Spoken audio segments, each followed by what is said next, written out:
कैसे कैलौ चोली गेल होलियो खेलेला होली। कैसे कैलौ चोली गेल होलियो खेलेला होली। कहे तोरा देखी के छौरन करे तहे कौहाला हे गे। कहे तोरा देखी के छौरन करे तहे कौहाला। अरे बालटी में रंग छौड़ा घोर दहलै रे। एगो छौड़ा धर दे एगो डाल दहलै रे।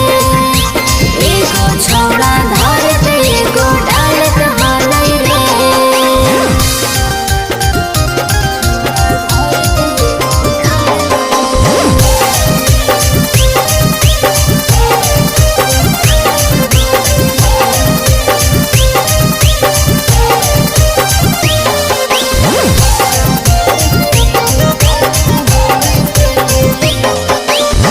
डबल पिच करिया के तूने छौरी माँ जागे।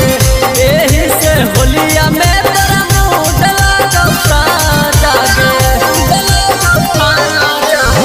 डबल पिच करिया के तूने छौरी माँ जागे। एही से होलिया में तोरा मूड लागौता जागे। छौरी रंगवा डालल कई लीटर आगे। ऊपरे ऊपरे की जल कौ भीतर। बालटी में रंग छौड़ा घोर दहलै रे। एगो छौड़ा धर दे